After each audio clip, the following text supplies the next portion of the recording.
G'day and welcome to the Future Fantasy Empire. I'm the author David Applegate, author of the book The Boyhood of Katie, book 1 of the Empire of Elves. I have more than 2 books out. I have 3 books out.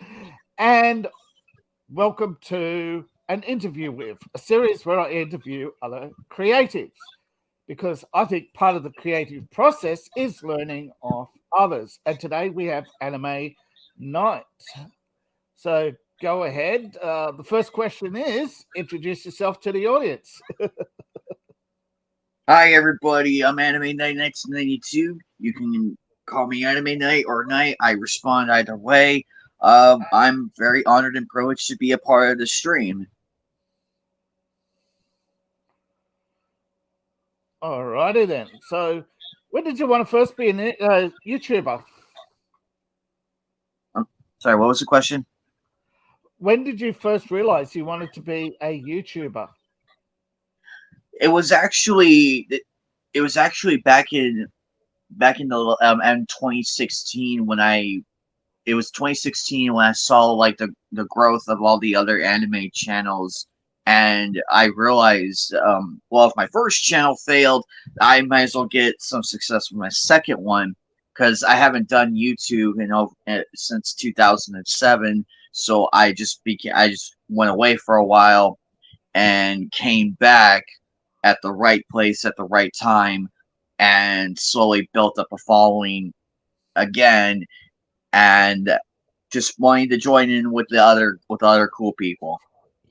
Well, yeah, pardon me. Whew. I think something went down the wrong way. Sorry about that. No, you're good. You actually came back at the right time. That's absolutely sure. I mean, but YouTube changed a lot.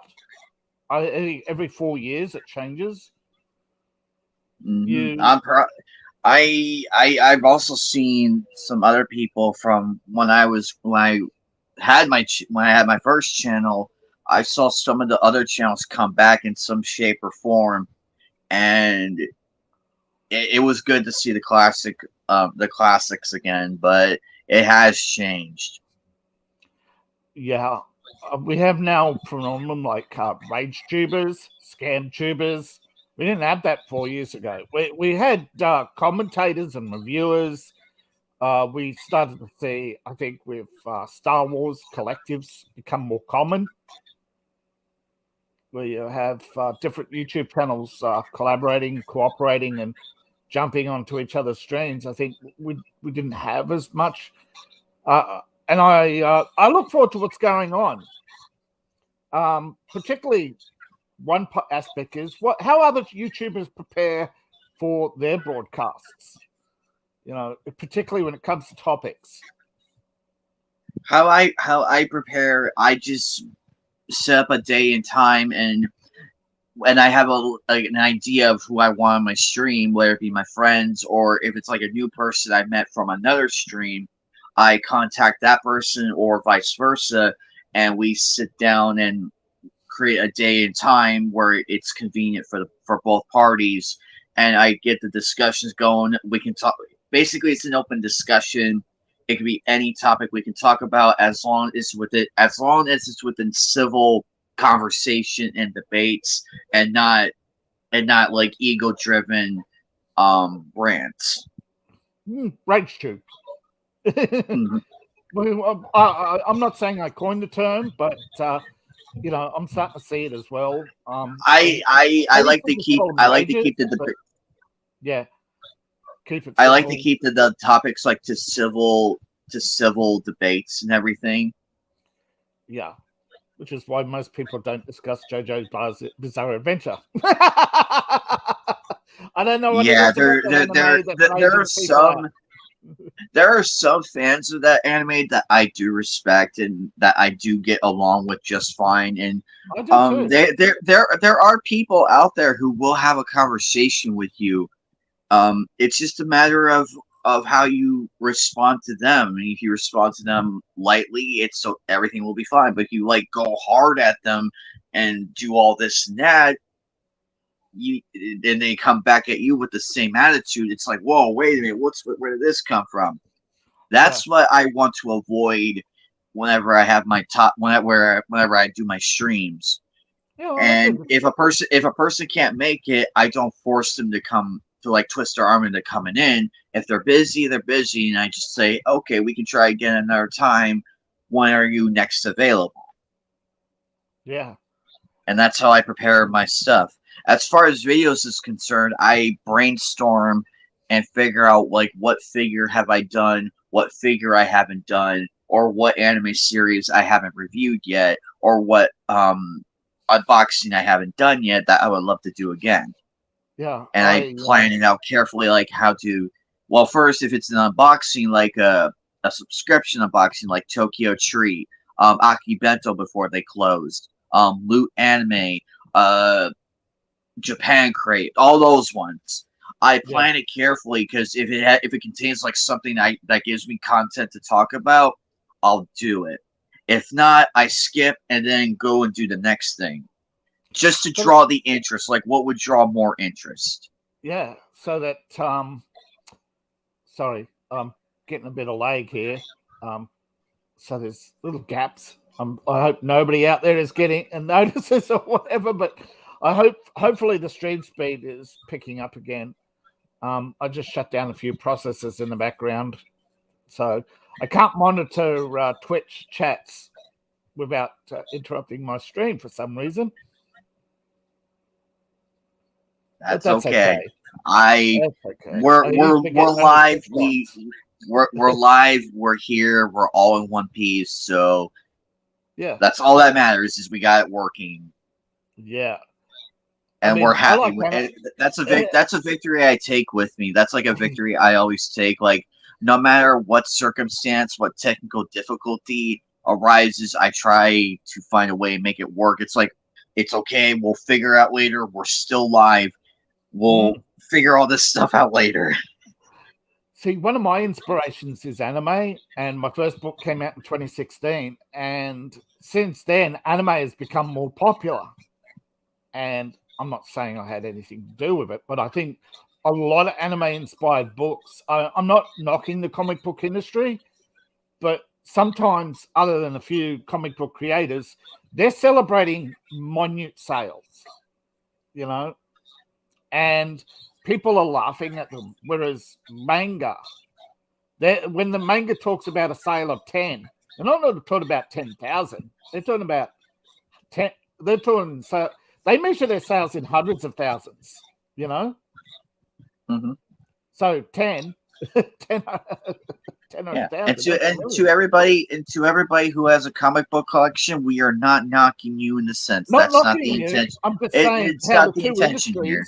Metrics differ so much. It's the same with book sales. Book sales are only measured in units of 10,000. Anime sales and like novel sales and manga in general, they're measured in hundreds of thousands. So a lot of people don't understand why sometimes you get an anime with low numbers and they're laughing at it. And I'm just like, you don't know the metrics.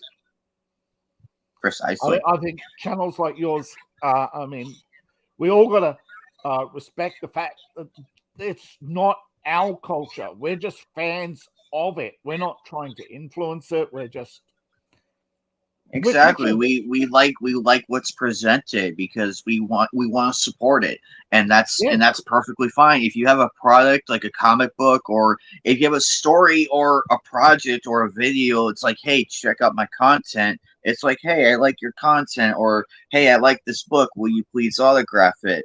And we try and help build each other up. That's what fans do. We try. We try and support the person as long as they treat the fans back and actually listen to it. We're not here to like dictate how this character should be or that character should be. We're trying to give respectful criticism where it's due. But the moment that the creator or an entity turns its back on us fans, we go and support we go and support the competition because they understand the audience. It's a matter of understanding what the audience wants. Now, if they go into the business for themselves, that's what's happened in the last 4 or 5 years. Yeah. it kills the interest. It kills it. Yes, there are some good moments here and there, like some like lightning and bottle moments, but those are few and far in between because it will never outweigh the negativity. You already did the damage. Whatever they're pushing out now, it's that damage is still there. I think Once you break the trust of your fans, trust. that's it's going to take a lot to win them back. It's going to take more than words. It has to be with action. That's all we ask. It's like, look, just be honest with us. It's not that difficult. I And think it's a lot of same with the higher same with the other popular channels. Don't forget to respect your audience every now and then. Tell them thank you, guys. Thank you for the support and everything. Show some humility. We're all human. We're not perfect. We are not perfect. We're just here to provide entertainment like streams or let's plays or reviews. We're here to provide the entertainment as best as we humanly can. Unfortunately, when it becomes the popularity, and I've seen this happen time and time again, it goes to their head and then they forget where they came from or who got them there. That's the major downfall of all the other channels I've seen, is because they don't give the audience enough credit for the support. Because without the audience, the whole channel can crumble or a business can crumble. It's still there, but it's not what it used to be.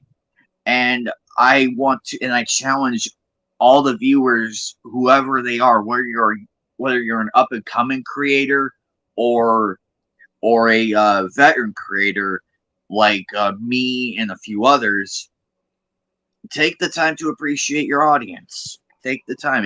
It's just like a simple thank you or something. It goes a long way. Believe me, it goes a long way because people will respect you more for showing your audience that you do care.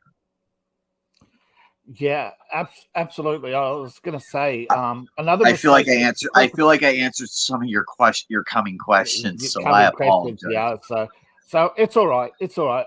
I was going to say one of the things that damages brands is when corporate is no longer invisible. Oh, that too. It's like corporate just doesn't know when to stop, because if it's not broken, why fix it?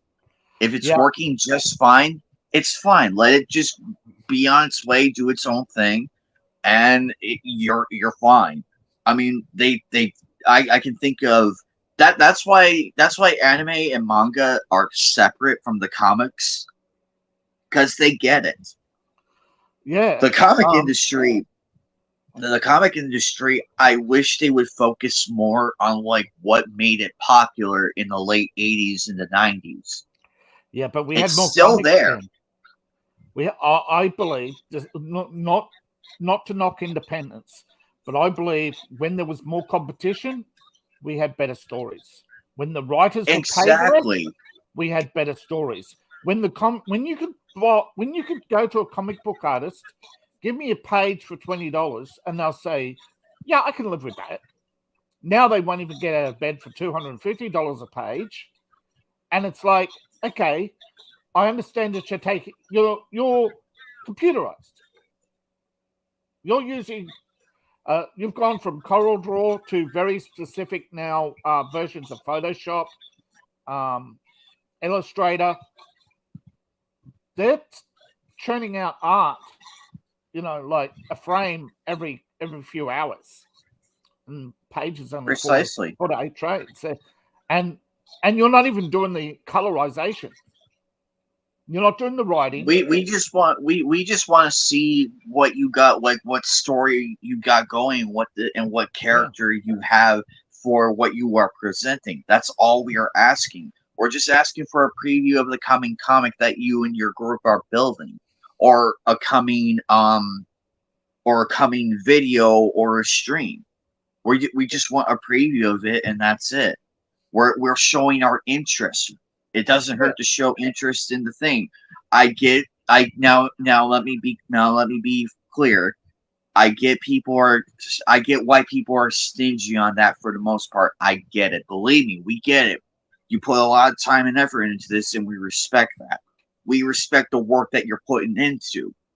It doesn't hurt to like tease the audience. You can always tease the audience with like a trailer or like a preview of something, even if it's just one page. If it's just a one page, or hey, here's the new character coming in for Galactus, Silver Surfer versus Galactus. We have a new character coming in for that one.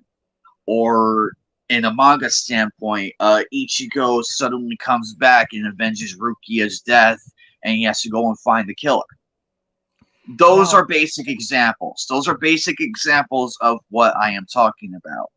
I want to give one. No, I am not teasing anything. Yeah. I'm just giving some examples. I want to give one that's a real example. That's the trailer for Sonic the Hedgehog.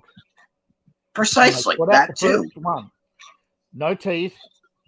Then they put human teeth.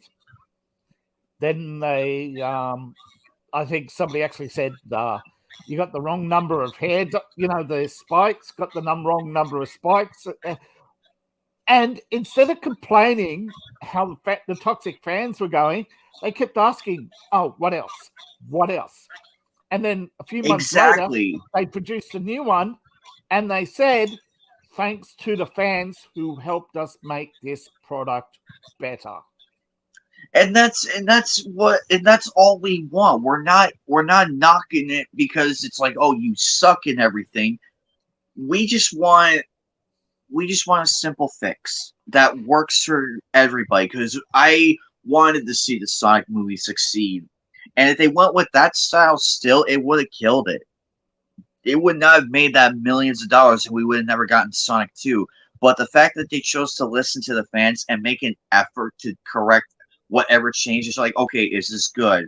What do we need to do more of? You work together with your audience, your fan base. And believe me, that the rewards are really worth it in the end, because then you got money to do another sequel and learn from that mistake.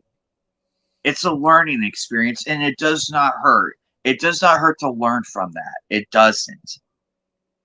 But unfortunately, not every company does that, and I wish they would pay attention to that aspect. It's like, hey, if Sonic 2 can produce a really great movie despite what happened, but learn from that mistake, why can't we? I wish companies had more of that mindset. They would do a million times better going forward, and they would still be in business. That's what's wrong. They don't want to abandon this crusade against all the political bullshit. Points. Yeah. If you guys can move past that, then you're fine. We want to see new characters. We love seeing new characters, and we like seeing classic characters. Yeah, we have no preference. We don't want redesigns. We want new. We want this new guy to be his own character. Precisely. Just give us a good presentation. Yeah. And that sort of comes to, where do you in particular derive inspirations for content other than just looking around?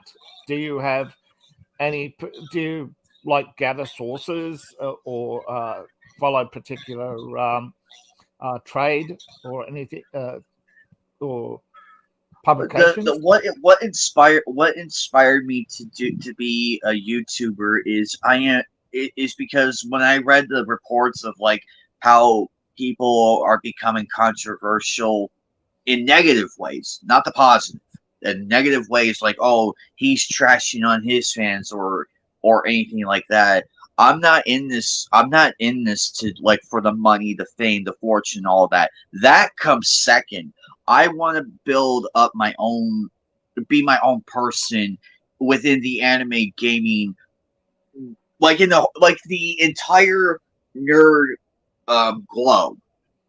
Yeah. I want to be a part of. I want to bring my knowledge to the table of certain anime, certain comic book characters, certain Star Wars content. I want to bring what I have to the table if it's there. Like if I get invited to a Star Wars stream, or if we talk about a Star Wars topic, I will happily sit down and offer my viewpoint from my perspective on Star Wars, anime, Marvel, DC, what have you, and have like a fun conversation like we did back when all of us were kids and we're like, hey, check out my new action figure, or hey, check out my new shoes or new shirt. Where'd you get that shirt from? I am very curious as to why you picked that shirt. You want to learn with other people, and that's a-okay.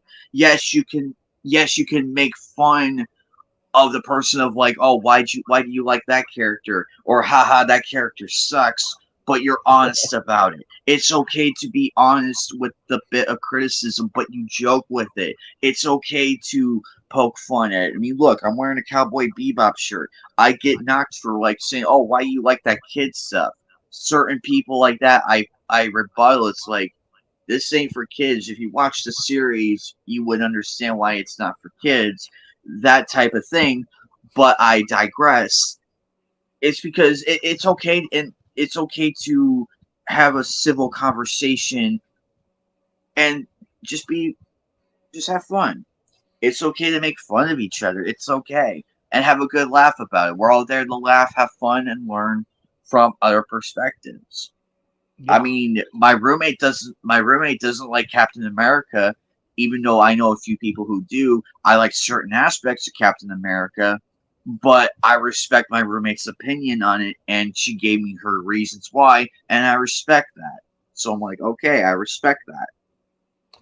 Yeah, well, you've answered actually about collaborations, and I think that's one thing, particularly if you notice the difference between manga, anime, and the comic book industry, is the level of collaboration. I mean, you look at the comic book industry in Japan, they had a comic book industry and a manga industry. Now, the comic book industry is pretty much a reflection of the West. They're just trade republications, whereas their manga industry, their history of collaboration goes back to 1958, when with color television first started. Whereas the comic book industry, you look at their poor history of collaboration with other creators. And also another, but while on the question of inspiration, I want to help other people too, because I've seen smaller channels. Like, I'm gonna plug a few people here, like a good friend of mine, Mr. Anime 343, Omega Katana, Geek Hero Bubba, so many other people I've come across throughout my entire YouTube and Twitter existence. I want to help them out too, and help with their channels as well, and yours as well. Like, I want to help with you as well. Like, I want to help build their brand up too with my presence, because I want to see what I can contribute any way possible. Like, if they want me, see, I find collaborations. I work with an artist, and even though, my Patreon is small, it's costing me money, I'm still getting that. I have that level of enjoyment. I'm not looking at from a business perspective and saying, oh, this is taking too long to make money, because, I think artistic endeavors, YouTubing, I think when YouTube first started, we saw a rush, right? We saw a rush and a huge rise, and so many channels today, they're really big, but what happened is they didn't get popular because they were the best. They got popular because they stayed around the longest. But that's changing. Exactly. I nearly gave up this channel. I nearly gave up, but when I saw the interest and people were like, "Hey, nice video, man, do more." It's that interest that brought me back out of that mindset, and it's like, you guys want more content, and I went and did more, and did streams like Nights of the Anime Table. That was a group idea, because it was an idea from the first episode, because one of my friends asked me about, like, what do we want to call this, and I got the inspiration from Keen Arthur's Knights of the Round Table. So I want to do like Knights of the Anime Table, where everybody comes in and we discuss anime and other topics as well within the geek culture and everything in between. and we present our own viewpoints on it, and while maintaining that respect. Now, a And lot of that's people don't why, understand this, but there's a reason why it's geeks and nerds. Geeks are into their particular realm of pop culture, and nerds are into more of the mainstream of pop culture, comic books, etc. And then you have the weebs who are into anime and so forth. There are subcultures of popular culture where most people just think of the normies, they'll yeah, follow whatever's popular. But pop culture is what's I understand that it's taken from the term popular culture, but it's really just culture. And each cultures have its subgroups. And YouTube has become a subgroup of popular culture. exactly. And that's all I entail with my channel and my content and the streams. I want to also provide like a not a sanctuary basically, but like a place also where people can talk about, where people can mingle and everything and feel comfortable within their own realms. I get many people are shy about that, and they have their own way about things, and I completely respect that. I'm not forcing people to come on. I offer it. It's like, hey, if you like the content of the stream and you want to be a guest on it, feel free. The option's there. We want to give people that option to come on and be like a part of the crowd and everything. And if they don't, if it's not their cup of tea, hey, you're not insulting us content creators. We get it. We honestly get it. It's not everybody has a preference, and we want to make sure we have the correct preference for people who are like, hey, I like that discussion. I want to talk more about that. You can't sell. And that's okay. That's right. This is one of the reasons why I like anime, is because it's not a genre; it's a collection. Precisely. You can. Whereas comic books, I remember when comic books weren't about superheroes. You had westerns. You had the Commando comics. You had the Archie. And hail to the men's room in chat. Hi, men's room.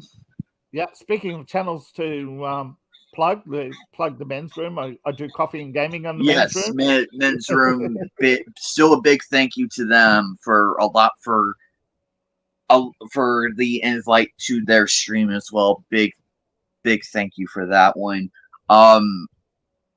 Please continue with your question. What yet another question you wanted to ask me? I have a few left, but what advice would you give to a new YouTuber? Somebody out there who just says, this is gonna be lengthy, but here it goes. Go ahead. To all the up and coming YouTubers, or those who are stagnant in who already have established channels or who are getting to there, my advice would be treat your audience. The number one thing, be humble. Like, remember, it's not, even though it is a grind, we're going to get that out of the way. It is a grind. I will agree. The algorithm is there. But also, remember to always say thank you to those who support you and to those who actually do show interest in your channel. It's okay to be humble and be grateful for the success of the channel. And don't be afraid to explore different avenues. It's okay to explore those. It may be out of your comfort zone, but if it works, fabulous. If it doesn't work, at least you took the chance at going that extra step to try it. It may not work out, and that's okay. Don't ever feel bad about it. And also, don't be afraid to ask the audience, hey, what video do you want me to do next, or what character you want me to talk about, or what show you want me to talk about, or what movie. Always don't be afraid to ask the audience, because I guarantee you're going to find some content in one shape or another from the audience as well. And believe me, it does work. It does work. Because then it's, even though if it's a show you never heard of, it's okay to go and research it and like watch a few episodes to see if it interests you. If it doesn't, that's okay. But you took that challenge of asking your audience, because sometimes we can think of content off the fly sometimes. But what if we're in a creative slump and it's like, hey audience, chat, what video do you want me to do next? Make it an open discussion. Do a poll. Do something that would work, that would benefit your channel. And to the up and coming ones, the same advice goes to you. Find the content that you do like. If you're a huge Marvel fan, there's a million topics you can go through and a million characters you can have a discussion with. Even the underused characters are great content starters. It's a matter of how you preference, like what you want to go with, what makes you happy, and what you feel what the audience would like. We're not, as an audience member, we're not hard to impress. We want to see your channel grow. We were like, hey, we want to show that interest. Show us your content and present it to us, and we'll go from there. If we like it, great. If not, ask, okay, what can I do to improve better? Don't be afraid to improve. You can always improve from there. It's like, okay, what made this video successful, or what made that stream successful? It's okay to find roots to it. It's okay. I get not many people. I get the fear of it. I was actually scared of doing live streams, but once I streamed with people who knew me and everything, I got more and more comfortable. And which is why it also gave me the courage to go on other streams too, like this one, the men's room, and a few other of my friends, like Eagle Rider's room and the World Class Bullshitters. I love their streams as well, and it just gave me the knowledge. It's okay to learn from that, and it's like, okay, what can I learn from this stream? Trust me, it's there. Yeah.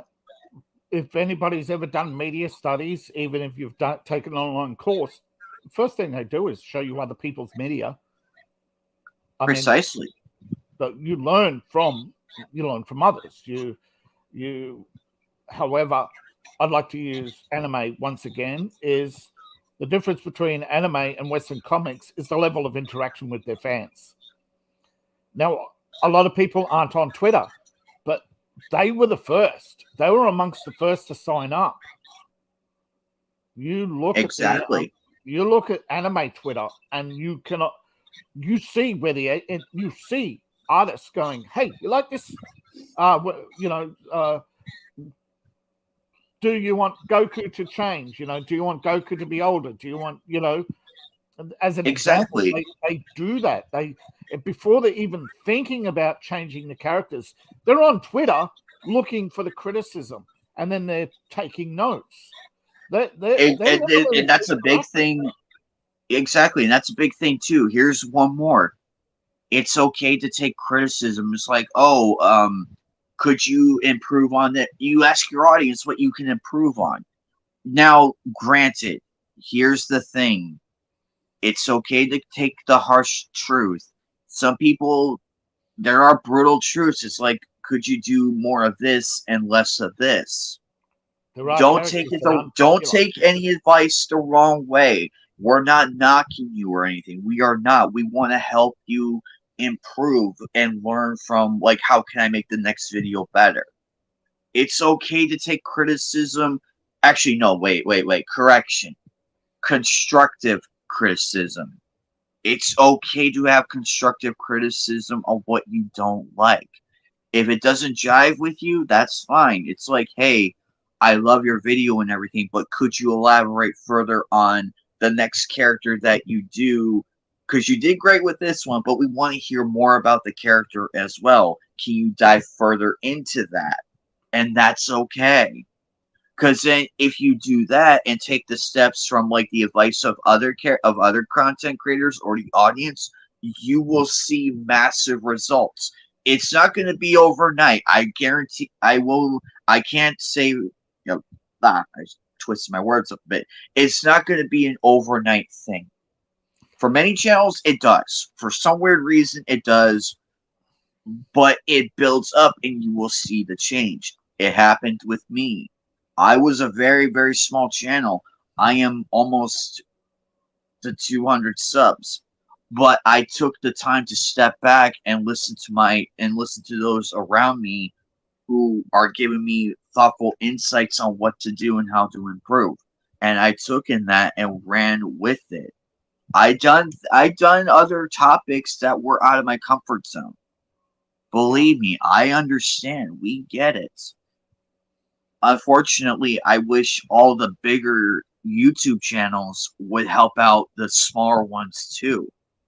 I think We're not begging no, to be better. We want to just be just as successful, but we want to do it in a respectful manner where we're not in competition against other people. We don't want that.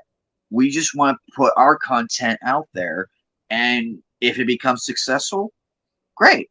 If not, at least we tried, but we're on to bigger and better things. We find what works and what doesn't work, and we go from there. yeah, there's a sense of belonging that attracts people to the bigger channels, which is why YouTube constantly promotes them. That's where corporate's not invisible. But yeah, you're definitely right. There's no 5-year plan. These channels, and I won't name names, who became instant overnight successes. I tracked some of them. They were 1 in 1,000. They had many others around them fail. They just stayed in the game the longest. I think that is the new plan. Precisely. Stay in the game the longest. Also, one critical thing I want to throw out there up while we're still on this question. When you become popular, when you hit that 1,000 subscriber, or on Twitch, if you become an affiliate or partner, never ever forget your humble beginnings. I get it that money is cool and everything, and it's cool to be famous and all of that, but always remember where you started. This is the downfall of many of the bigger channels I've seen, because they turn their backs on the people that help them get there. Be humble with your audience. Yeah, if they don't like your content, yeah, be honest about it. It's like, hey, what don't you like about my content, or what would you like to see me improve on? Have that form of communication with your audience and your group. And I know people are not, and I know many people don't like that, and I don't get the why. I don't understand why you don't want to interact with your audience. And it's like, it's okay to interact, because you might learn something new. You might learn something, and it will help you. Look for the benefits, for like the long-term benefit and the short-term benefit. You can look at both. It's okay. It's the short-term benefit that will help, and then it might build into a long-term benefit. It may not be overnight or any of that, but it will help. You will see in the long run, when you look back, it's like, wow, that actually did work. Always be humble. Always. If you become successful, we are happy for you. But how you go about it, your actions really do determine the audience. The audience will see it too, and they will not be afraid to call you out on it. However, it's your reaction also to that criticism or the advice. Your reaction matters. It matters, because it's easy. It is so easy to become an egomaniac. It is so easy to become corrupted. And that's the brutal truth. It's out there. It's brutal, and unfortunately, not many people can handle it. And I get that. Losing half their audience in 24 hours.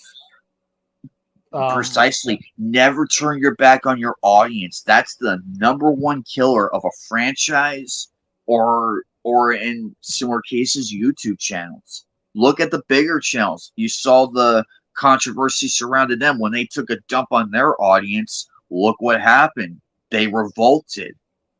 And trust me, I don't want to see that happen to anybody, But unfortunately, that's what happens. They become like, "Oh, I'm powerful and I'm rich and everything.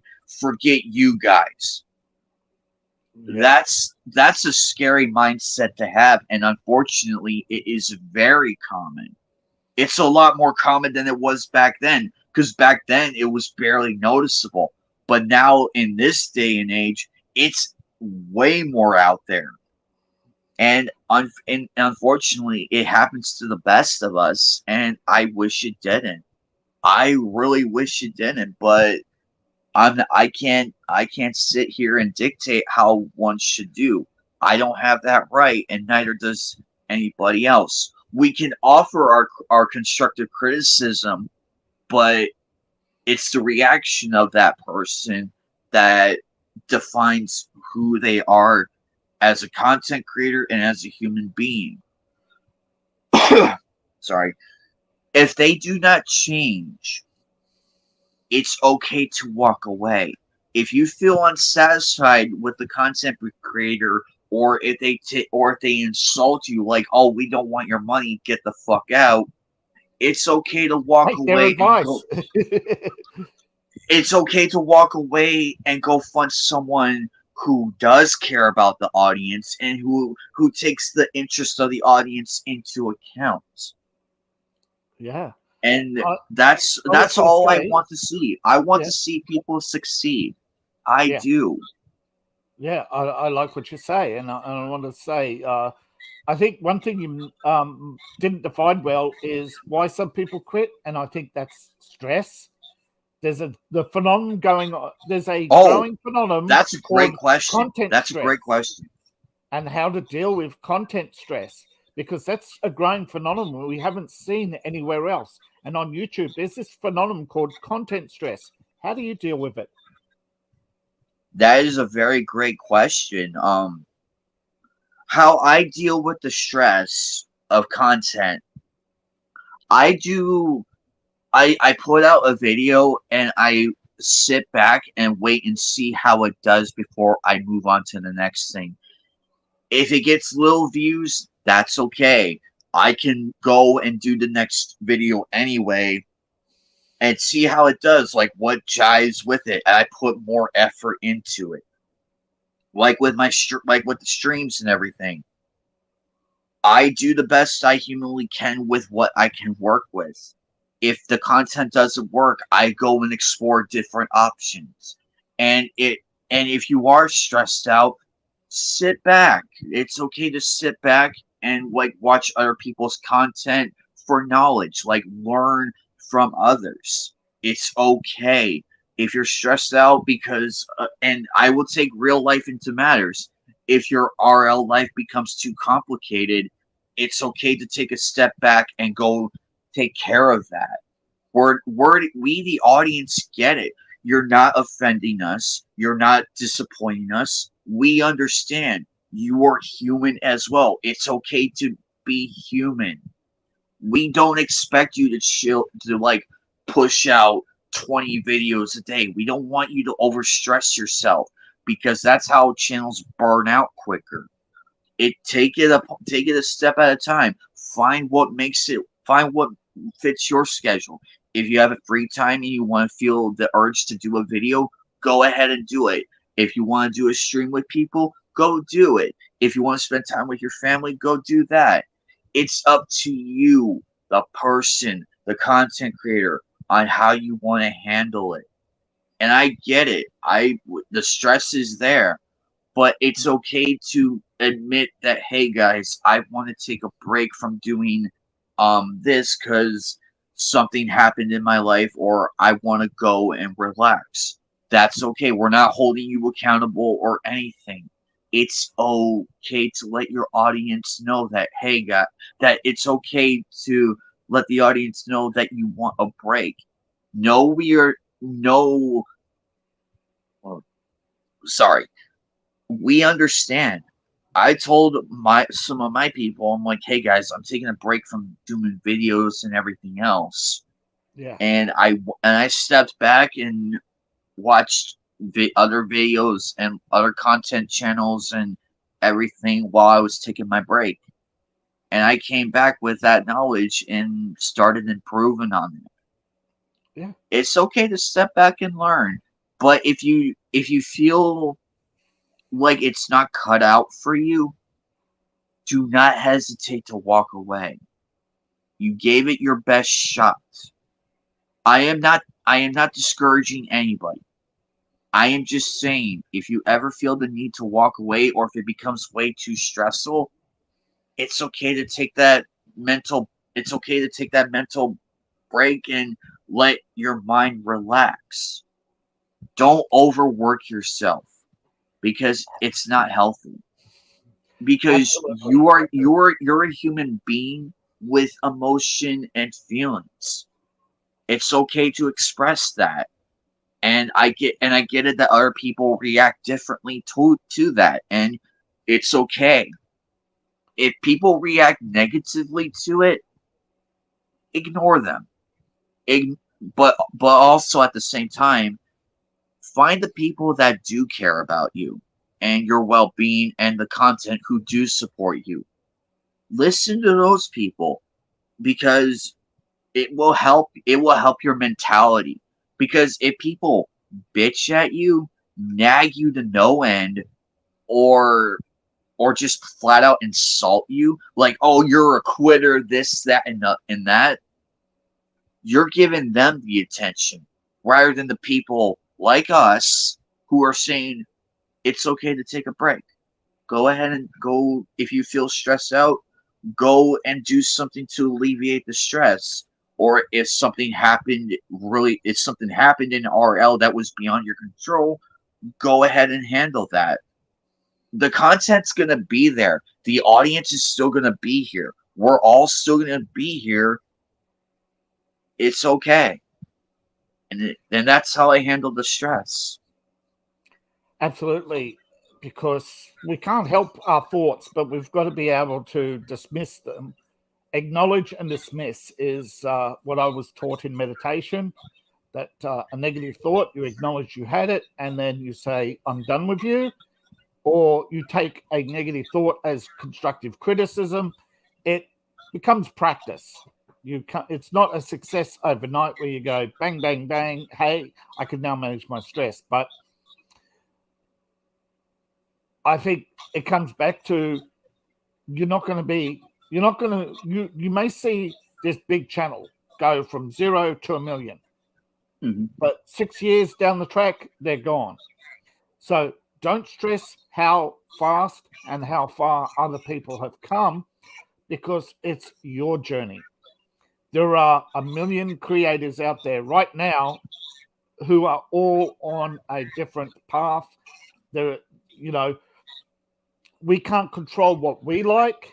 We can't control what you like. And I think stressing about how popular you are, you'll end up like, I don't want to say names, but some of these very big, rich streamers who are now losing lots of money because they don't know when to quit. Exactly. And we're not forcing you to like push content out. We don't want you to do that. We want you to just have fun. But and another thing, have fun. Have fun with the content. Have fun with your stream. Have fun gaming with other channels. Have fun with it. Find what makes you the most happy. If you're happy doing this, fantastic. Or find people to collaborate with who will help with your stress and learn from them. Like I am with David, the Men's Room, all the great content creators that I am good friends with. I learn from them, and they also learn from me. We're not perfect. We are not perfect. We may give some bad advice here and there, but we are trying to help. It may not be the best advice, but how people want to interpret that advice, it's completely up to them, because their focus, as the late great Qui-Gon Jinn said, the focus determines the reality, their own reality. Yeah. And we're not dictating on how you should run your channel or anything. We're not here to do that. We're here to just offer giving people advice that they can pick and choose what suits them. Yes, we want to help you. It may not be the best, it's not perfect, but how you go about it is entirely up to you. And if you don't, and if you don't feel right with it, that's okay. But the fact that you stay and listen, that's what matters. You listen. Because other people can just dismiss and be like, oh, I don't need your help and I'm going to do this. It's a horrible mindset to have. It's completely barbaric to have a mindset. Because you're not going to go far with that mindset because you'll never learn. And that's what's killing the channels. They become too self-centered with their own selfish needs. And that's not good. And then they wonder why the audience is leaving them. Yeah. You just disrespected them. They're not going to come back. No matter what you do, because you can't change overnight. You can't. No. You build it. If you can learn, like, what did I do to drive my audience away? What did I do? You find the problem that caused your audience to walk away. And you find ways to improve it.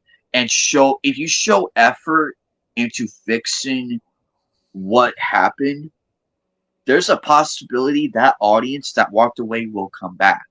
We've seen it happen. Yeah. And it turned out better.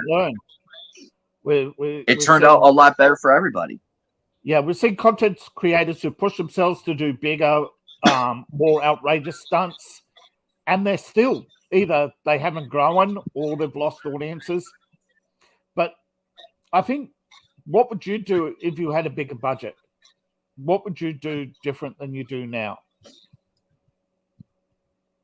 That's a very great question. Because a lot of people, if I had a bigger budget, I would do more. Like, I would do more streams and get more channels on the ones that are struggling. I would ask people, hey, who wants to join the stream? I would create pathways for new people to come onto the channel and learn from us. And I would also learn how to improve a video graphically and everything. I mean, it's a given, but I would have more access to make the channel better and learn from established artists and everything on how they do it. It's a learning experience. Yeah. And plus I would also extend my reach to help out others in need. Yep. I think a lot of us would go straight for the Stream Deck and have a online editor to bring up graphics, to bring up to chirons, to do stuff that we don't often think of until later. We've got the banners, also like this. But to have that on-air editing, to have online fact checkers like Joe Rogan has with, I forget his name, but yeah. Also, do not be afraid to have people help on the channel. Yeah. Because remember, you're looking at the person behind the AnimeKnight 1992 channel. I am just one person. Yeah, other channels have like 4 or 5. Other channels have 4, 5, 6 different people running it, and that's okay. You can have other people run the channel too. Unfortunately, if I had a bigger budget, I would get people on board to help with the channel. Unfortunately, I don't. And that's okay, because I try things my way. Yeah. But I also learn from others on how to improve and go and be a part of different streams. I can always do my own streams, but I am not afraid anymore to go on other people's streams. All you have to do is ask. That's it. And work with that person. David was kind enough to invite me onto his stream. The men's room was kind enough to invite me on their stream. It's a matter of networking with those that do see your potential versus those who just kick you into the ground when they're popular enough.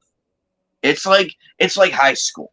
It's like that. I mean, I know touchy subject, but we're not in high school anymore. However, we are seeing the similarities of that. We still see it. We've seen people who've However, never it's left it. how you it's how you treat your audience too, and welcome them in. I Yeah. always take in new people. I may still have my friends and everything else on the streams with me, but I am always open to having new faces come to the stream. It's like, hey, come out to the stream if you have the time. If you want to be a guest, get in touch with me or get in touch with them, figure out a day and time to be featured. Yeah. It's okay to ask. It does not hurt to ask. And if they say no, that's okay. At least you took the time to ask. You won't know until you try. You won't know. And Now, I also, it may not always yeah, be a yes. It may not always be a yeah, yes yeah, because sometimes it's always good to expect the unexpected. They may like you. They may be like, "Hey, we want you on our stream," or "Sorry, our already have a full schedule. However, get in touch with me again at the end of the week, and I will see if I can find a way to get you in." It's okay to deny a request. We're not hurting the person. We're not. That's not the intention. It's just we have other things going on, but we will try and find a way to make it work. now there are I stream wish bunnies. Yeah. There are, have you ever come across those people who saying, "Hey, I want to be on your stream. I want to be on your stream," and when they get on the stream, all they want to do is talk about themselves, and they haven't got the contribution. You know, the stream bunnies. You ever come across that? that's a new one with me. I never thought of that one. Uh, uh, there's a lot of channels who, you know, they have patrons where they go, if you give us X, you could be on our stream. And I particularly see this Yeah. on Twitch, where they, Oh, as soon as they're on, you know, they're talking about their gaming experiences and they, you know, they're usually they usually channel hop, and you know they get on one channel to promote another, but then they get on that channel and they promote it. You know, all they want to do is be on stream after stream. You know, and I don't. and that's Yeah, another clout thing to chasers avoid. maybe. Yeah, clout chasers. I That's a think. thing also that Yeah, kills channels is clout chasing. yeah, The only reason why I am the main difference between the stream bunnies and people like me, like David and others, is that we take the time and ask. It's like, hey, I would like to be a guest on your stream whenever possible. Let's talk. We take the time and because we have an interest in it. We have an interest. yeah, However, the main difference is the main difference between the stream bunnies and us, we're not clout chasers. We want to help. We want to help like promote the channel or a stream, something. yeah. We want to contribute as best as we can. It may not be the best, but we Yeah, want we're to not. try. That's right. We're not going on other people's channels to solely promote ourselves. I mean, we actually want to contribute. We're bringing our audience to you, and you're bringing your audience to us, and we grow together because we're merging two audiences. This is how you grow what's called a multi-channel conglomerate. That's why you sometimes get nine different streamers who meet on a Friday night, and maybe even half of them don't get to say anything, but they're still there, and they have their entire audience, and that lifts the entire group that you're in, because you meet different content creators, you meet different audience, you get different ideas, you find out stuff you might have missed, and it brings you ideas for your own content in when you go back to your individual channel. Precisely. And that's all we want from with other people. We want to see your content. We would love to see it. Just and however you present it, we will try and work with it. But the moment you come out and promote it the wrong way, are we even going to show the interest? Yeah, that's what the stream buddies do. That's what the stream buddies do. They kill the interest immediately, and it's like, dude, you're fucking annoying. Get the hell off our stream. Yeah, we don't want to do that. Believe us, guys. We don't want to go there. We don't want to do that. But if they became that obnoxious and forces us to do it, then we have to. As much as it kills us because they're a new face. But unfortunately, it's not only pissing us off, it's pissing off the audience. And sometimes we have to listen to the audience. And that's it. And you are going to have situations like that. It's not perfect. You are going to have moments like that. And that's now, the one thing to avoid. One thing I've noticed with YouTube is a lot of people want to know the person behind the channel. So what do you do when you're not on the channel? I go about my day. When I'm done streaming with my friends or new content creators, or when I'm done with a gaming stream, I take the time to sit back and plan the next video. Or if I have something going on in IRL and RL with like a family member or something, I go and focus on that. So the focus, it depends on where my focus is. Yeah, but what I mean is you have a hobby or an interest that's not specific to your channel, or your entire content is merged from your hobbies. I just go and watch other content creators and also play video games and watch anime while it's not pertaining to YouTube or anything. I slowly build up ideas on what to do next. I take the time to brainstorm. That's what I do. If there's something that's interesting that I would probably see as a future content video, I'll go and do it. But also, say I'm horrible for doing this. Forgive me. There's a video I did a while back. It's the collector's market video. I had prior permission to go and do a video of me walking through the store. Because I've been there multiple times. And I came up with an idea to do a content video on it. But I had to go and ask them if that was okay. Because here's the thing. They see it as promotion, like free advertising. But they can also see it as a danger if you're going to be negative. Precisely. So which is why I carefully, and this is what and I encourage other content creators, be extremely careful with your content of what you're planning to do. Make sure you got the prior authorization to do it. Yeah. Because it can go good or it can go bad. Sometimes both in rare occurrences. Sometimes both. But always be careful with your content. Because you have no idea if it can piss off somebody. You could be banned from that event or organization in an instant. One bad thing can happen. It can kill a channel. It can kill the interest and make you look a million times more bad than it already is. Oh, absolutely. But that's the advice I have to all content creators. Hi, Men's Room. Yeah, we're experiencing a bit of a lag, but that's all right. You're still coming. You're coming in good on my end. Yeah, I can still hear you. Yeah, I'm just noticing that the spike in the speed on this.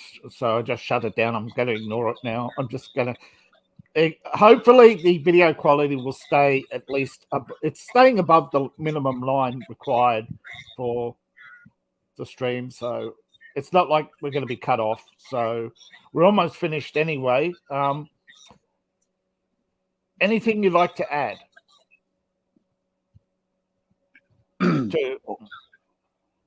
What in closing, I want everybody that has watched this interview, this stream, to take the advice that was presented and put it into your own perspective on what you just take, like certain things that you do agree with and that you disagree with. The advice is not perfect, but it's out there and it's the truth. I would not build somebody up to tear them down. And always remember this. It is okay to walk away. It is okay to take a break from what you are doing with your content. If you feel too stressed out, just walk away from it and go and do something else until you feel ready enough to go and try again. Or find a different topic to do. Or collaborate with somebody who will help ease your stress. There's different avenues to go about it. And it's okay to explore those avenues. You might learn something from it. And it will help you in the long run. I want to see your guys' content, whether it be a comic, whether it be a YouTube short, whether it be like or an animation channel. Whatever the content is, we want to see it. Like we want to see what you have presented. And we'll sit back and indulge. If we have any issues or anything, we will be upfront about it. We will give you the constructive criticism that deserves to be heard. We're not knocking you, saying you suck or anything. No, that's not what we're about. Constructive criticism is very helpful with growth. And we want to see you grow. I hope that, and I really hope that going forward with everything happening, that you'll look back on it one day and be like, yeah, that did become helpful. It may not be my best video, but I had the best time of my life. And that is something to aim for, is to have exactly have fun as they had a great time doing it anyway. Exactly, have fun. Yeah, at the end of the day, if you're not having fun, you are not going to want to do it for much longer. Exactly. Have fun with the content. Have fun with the people who you are streaming with. And one last thing. Only self-promote when you have the authorization to do so. Also, it does not hurt to ask. It does not hurt to ask. Now, one of the things is this is a self-promotion, and not just of me, of you, and we have the links in the description below of AnimeKnight's channel if you want to link. But what we also are promoting, and this is a strange concept to most people, but believe it or not, most interview shows, the guest is paying to be on. I'm not doing that. Precisely. And there's many content. Scare a lot of people, and there's a lot. I have a lot of interest right now, but it's a lot of people are scared to come on because I'm not charging them.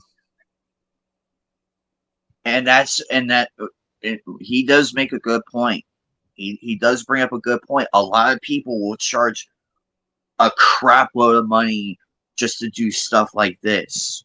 However, there are good people like David, like myself, and many others who will gladly take the time out of our day to work with you, to get to know you, and help you out with the promotion of your channel.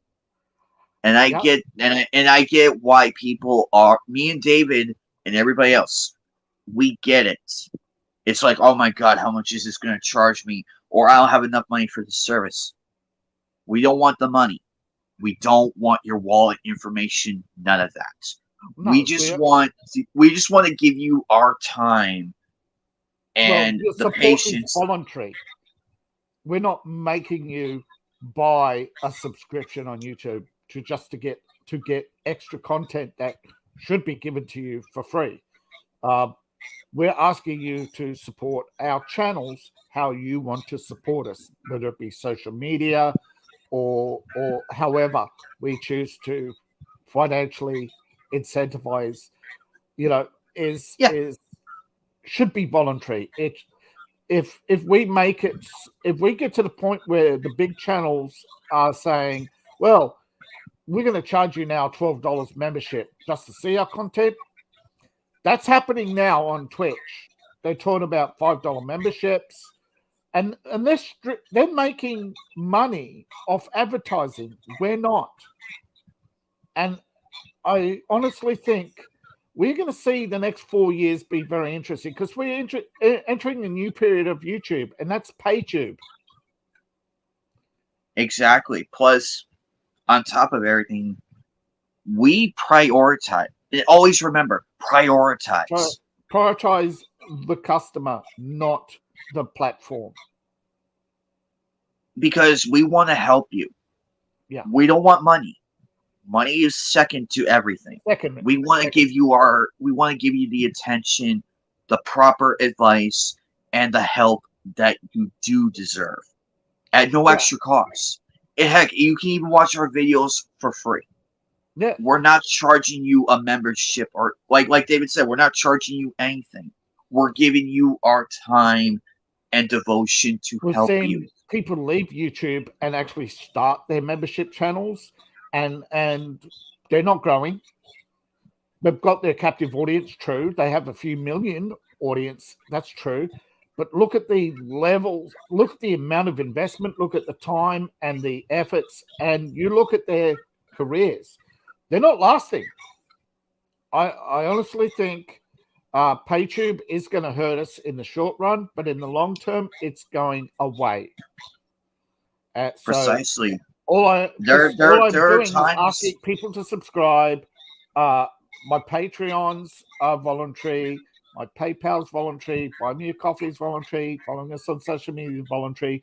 All I do is ask people to subscribe to the channel, share it around, share the video, share the contents, so that that more people could say, "Hey, I like this guy. I'll interview. I'll interview as many creators as I can, and just say, hey, each creator promote my video that you're in because you're promoting yourself. I'm giving you, and exactly. We're all in this learning experience, and that's what we should get out of interview shows, not drama, not controversy, because believe it or not, the more controversy, as we've seen with YouTube 4 years ago, look at all the hate that came out of the controversy. Look at all the people's lives who were ruined, people quitting YouTube because of all the hate. But you're not going to get. We're not here to do that. We are not here to. We are not here. I mean, I'll make this example. To everybody that likes the sequel trilogy, we do not hate you. We don't hate you in the slightest. If you like the trilogy, good on you. We're fine. We just hate the way it was presented. We just hate the people that made it that gave it a bad image, which gave you, the fan, the bad image. If you like the sequel trilogy, if you like Rey, Finn, Kylo Ren, that's okay. We respect that. We respect that to a degree, and we're happy for you. I feel sorry. And we feel sorry. We honestly feel sorry. If you see us knocking the sequel trilogy, we're doing it with good intentions. Yes, but we don't hate you all in the general. We don't. No, we just hate the people who built up this expectation from the previews and the leaks. I feel sorry for the people who read the leaks and didn't get the story that they were built up to expect. Exactly. We feel bad for you. I actually think if they did the story that they leaked, I think second and third would have been tremendous with the follow-on. Even if people were comparing it to Empire and whatever, there are elements of all stories that are taken from other stories. And sometimes people take us pointing out, hey, I saw this, this instance in this anime. I saw this in this anime too. Like the criticism of the Yu-Gi-Oh! And Dragon Ball or Yu-Gi-Oh! And Pokemon. Yeah, they all have similar elements, but in their own right, they are their own stories. People should not take comparisons as attacks the same way people overreacted to the Force Awakens comparisons. I know. I think again, rage marketing, rage tube. I don't see that much. I see it burning itself out because there's only so much rage you could do against Star Wars, and there's only so many times you could rage against Sony over Morbius. I told somebody the other day, Morbius is only the first chapter, and had Sony actually properly marketed Morbius, people would be going, "Oh yeah, I could see that." Morbius thinks he's top of the world, totally invincible. Wham, he runs into somebody worse than him. Bam, he runs into others and they team up. And then bam, you have the Sinister Six. And now you've got 6 movies and a Spider-Man movie that takes them down. And you have an awesome 12-chapter movie. Precisely. They just marketed it really, really bad. And that's what we did not like. And we didn't like it the way how things were portrayed. So, in a way, we wanted to like the sequel. I can't speak for everybody. Me personally, I wanted to like the sequel trilogy. I do. Believe me, I wanted to like it, but there were certain elements in there and the way that the marketing and the public relations were going, it left a bad taste in my mouth, and I just could not support. I could not, as bad as it killed me. Yeah, I bring it up because everything we do is PR.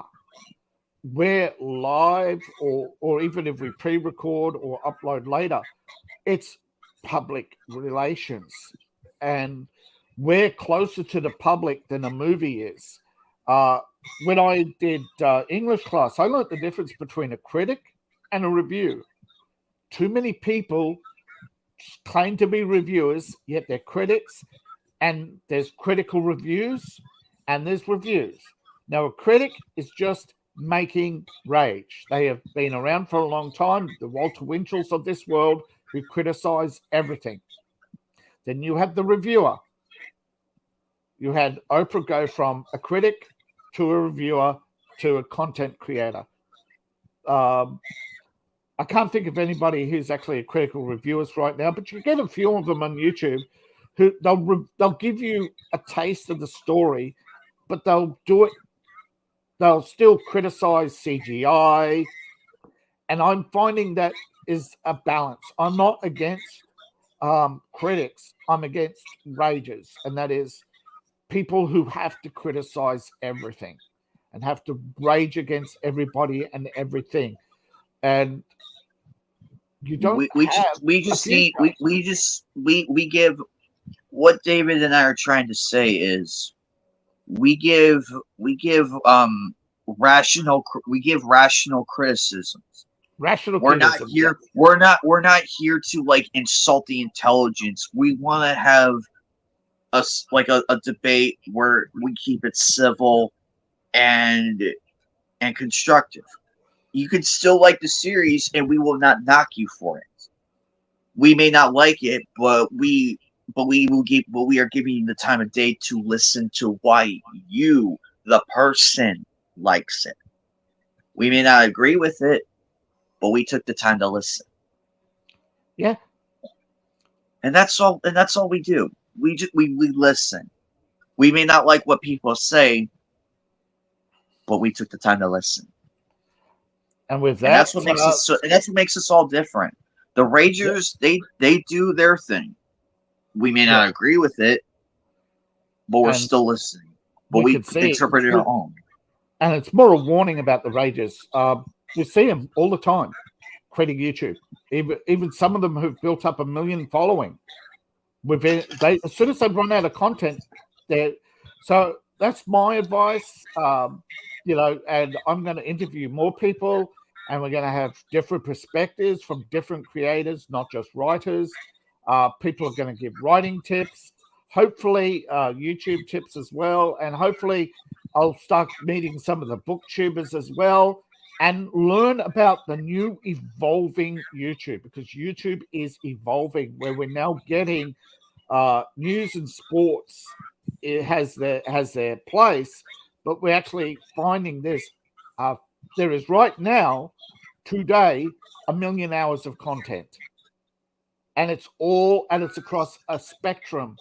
So hopefully we find our niche, we find our place, and we can bring. I can bring you, and AnimeKnight on his channel can bring you content for a broader audience, so that we have our group, our collective, find its place in this amazing platform, in this amazing world, and we all succeed together. One last piece of advice, and this is I just remembered this. Do not stretch yourself too thin.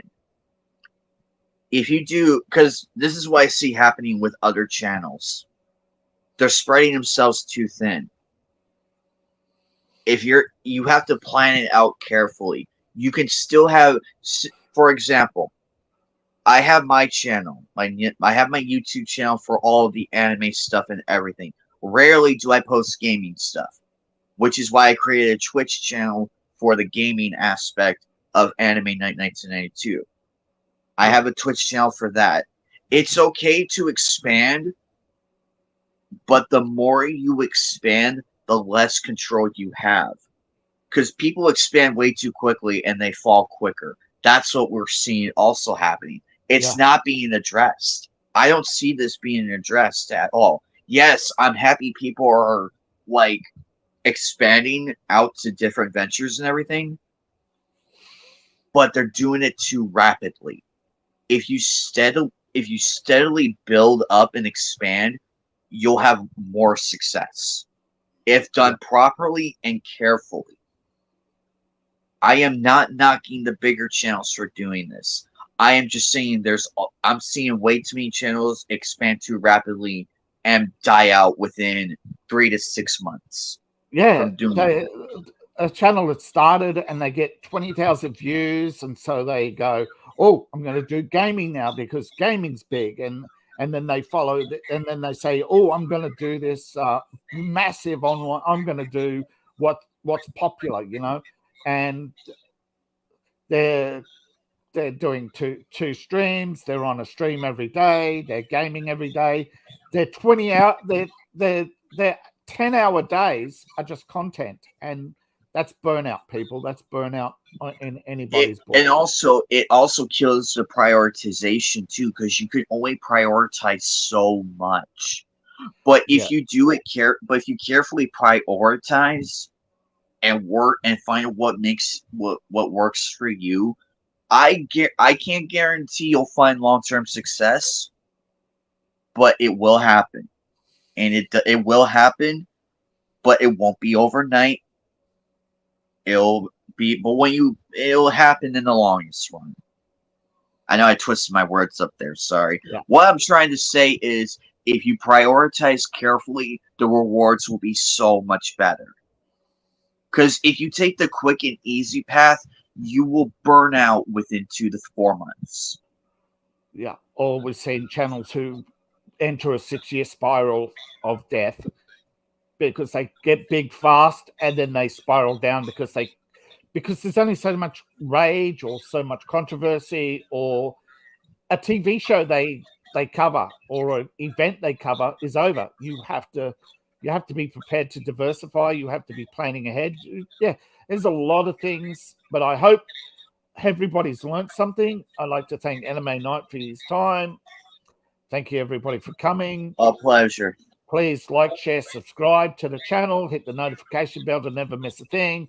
Please subscribe to AnimeKnight. Subscribe to my channel. And, yeah, like, share, subscribe the video. Thank you all for coming. And I shall see you all on the other side.